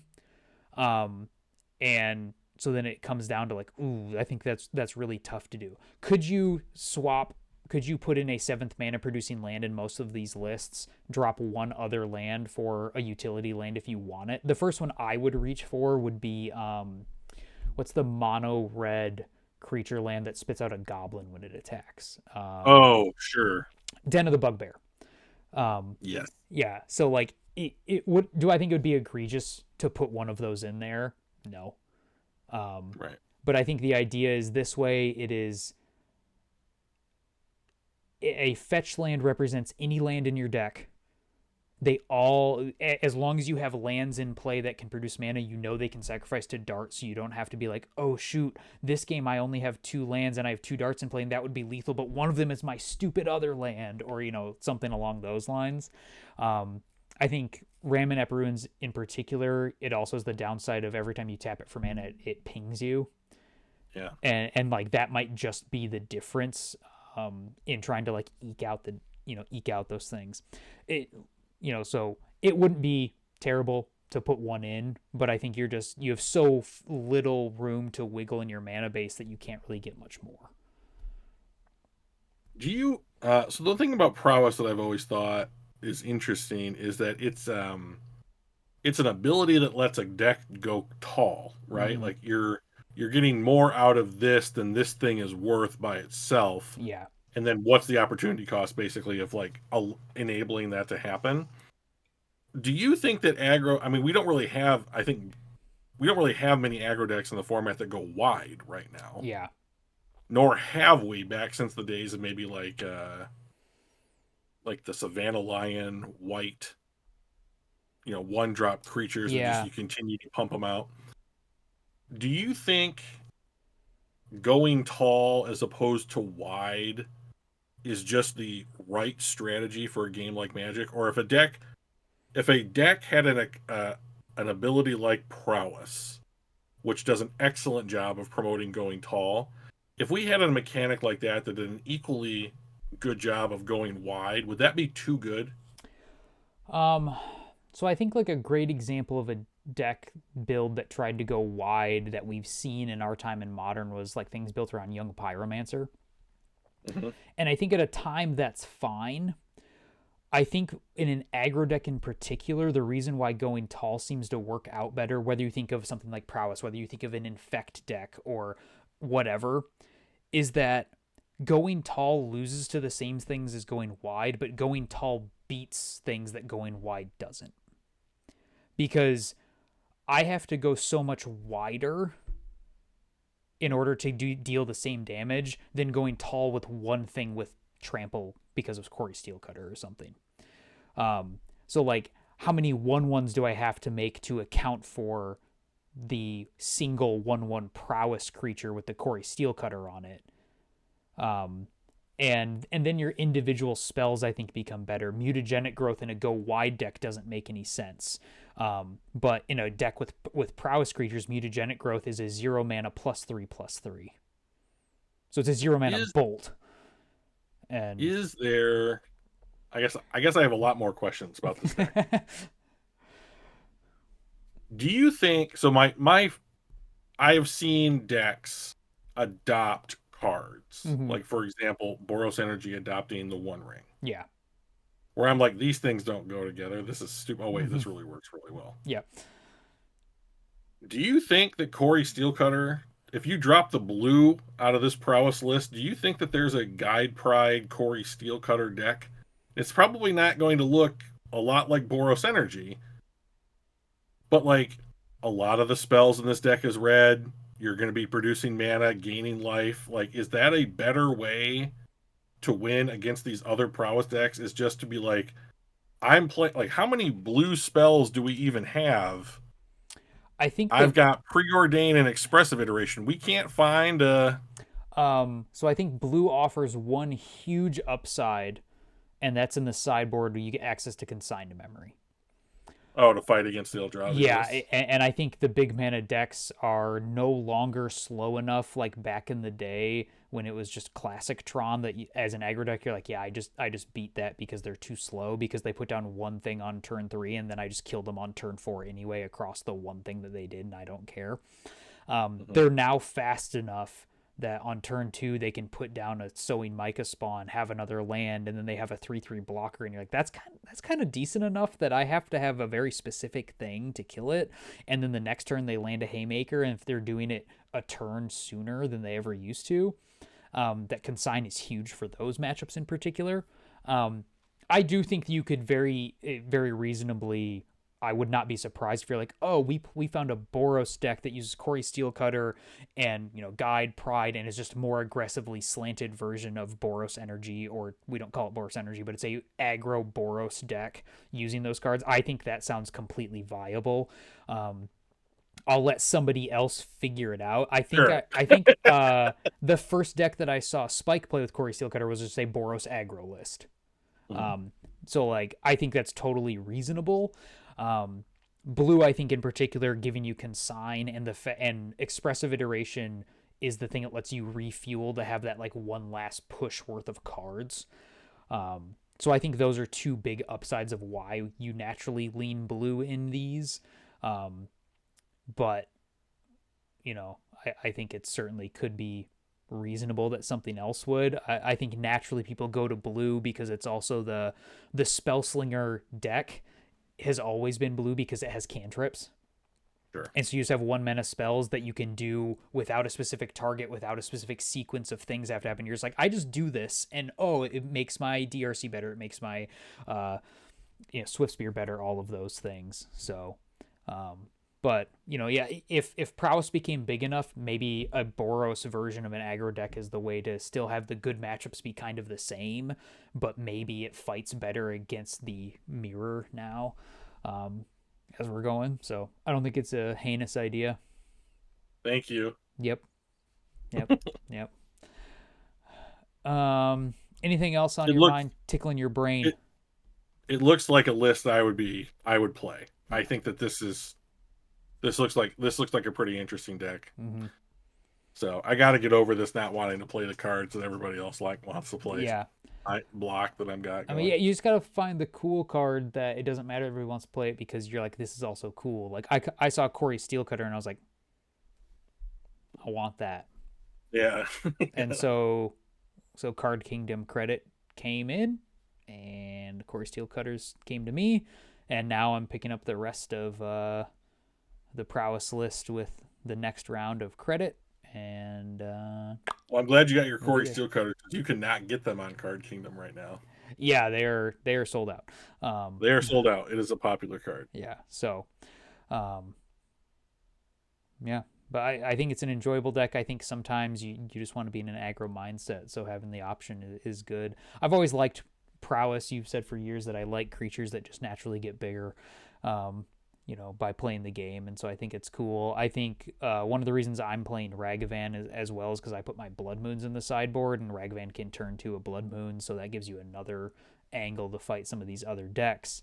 I think Ragavan's also just a good card that because it suffered from the syndrome of being once considered the best card in the format to once it stops being the best card in the format and is just a good card in the format, people just completely ignore it. And they're like, nah, card's not what it used to be, so it must be trash. But it really is just like, no, it's just a good card now, and it's fine. It won't fit into everything, and it's not the thing you should shove into every single deck no matter what you're doing. It's just, oh, hey, this actually kind of makes sense. And, in this case, Ragavan is going to give you extra mana, so you can maybe deploy one more spell on a turn that you might not have been. It's a thing that people really want to kill when they see it. Yeah. So it's like, okay, you killed my Ragavan. Sweet, my Swift Spear lives, and now I'm going to go, the next turn I'm going to go bobble, mutagenic growth, bolt you, and hit you for 9 damage or whatever the heck it is with Swift Spear on the next turn out of nowhere. And they're like, oh, whoops, my bad. Like, the Ragavan wasn't so bad now, was it? Right. So, yeah. Plus, I own Ragavans. Yeah, it helps, man. It's big. And it's a big difference. Even if Ragavan is currently sub $40, Mm-hmm. when I bought my Ragavans, they were not sub $40. So I remember when you bought your Ragavans, and yeah. I was like, "You slut!" Yeah. So because that was like the first time I remember, like in the history of our friendship, that you had gone out and gotten like the big, cool, expensive thing when it was really expensive, and I was like, "Oh, this is a whole new era for Alan." So yeah. So they've been with me for a while. It's a card I like. I think it's kind of fun to be like, hey, it's my monkey pirate. He's going to steal your stuff. Huh? Isn't that annoying? I remember they printed Savannah Lion. It was like 1 mana for a 2/1, and this is like 1 mana for a 2/1 with like a paragraph of text. Yeah. I'm surprised they had room for the dash reminder text on it. Yeah. But But yeah, so I think Ragman's a good card. Um, and maybe kind of this is a little bit of the Drew influence on my mentality, is like, just because that's what all of the lists on Goldfish are like, yeah, this is the creature base you run, you can do something different and it's probably just as good. It might change the matchup spread a little bit and might make you a little bit better against this and a little bit worse against this, but that's okay. Yeah, So, that's true. all right, any parting thoughts? No, we've had too many thoughts. Yeah, well, Nope, there's no more space yeah. for any more thoughts. I'll end on just a funny little thing that happened in the middle of this episode. So Oh, on OBS, the overlay I have, it has our mm, logo down in the bottom left corner. Think Twice MTG Podcast, and then I have it say the episode number and then the episode title. And about yeah. halfway through this episode, I realized that I spelled episode wrong, and it was like epi. Episode. It was like EPI. I don't remember now, and somebody's yelling at me because they watched it and they were staring at it for an hour and they were upset at me that it said it wrong. It was like EPI ODSE or something like that. And then then halfway through the episode I changed it, and after it's episode 8 : and the line down says the title, but then after the colon I just went ... whoops. So that's been Are we staring. live? Are we live right now? No, but people will watch it and yell at me because they can't Oh, they you're can't hoping that they respond. won't do that. Yeah. They'll have been sitting there staring at it and notice it right away and be like, "Oh my god, this guy teaches people how to like write words and use the English language, and he can't write the word episode right, and it took him an hour to notice." But at one point I just looked over and I was like, "That's wrong." Yeah. And I was like, Good luck, America. I'm going to fix Yeah. it. So, yeah. This That is funny. why you proofread your work, kids, before you send it in. Because you look like an idiot if you don't. So Bingo. that's right. All right, man. Well, good show. Good Yep. topics. Sweet. Let's see. Should we foreshadow anything what we're doing? I will be. You have come out with a Yawgmoth deck tech. 2 of them even. 2 of them. They're Yep. by far the best episodes we put together as far as number of people who have watched them. I am going to be coming out with a Storm deck tech. Now that I've finalized my Storm list and the full 75. Mm-hmm. So I need to get better at doing OBS. I want to contribute the way you've contributed to the channel. And then I've selected the first of our Judge Call. Oh, that's right. Which is the segment I want to do with just like tiny things that we see time and time again at F&M level that people are always like, Judge, hey, can I do this? Can I not do that? What's going on here? And I was thinking maybe we could record that the next time that we get together to do some kitchen table magic. Yeah. All right, man. Okay. Cool beans. Thanks for listening, everybody. We'll catch you next time.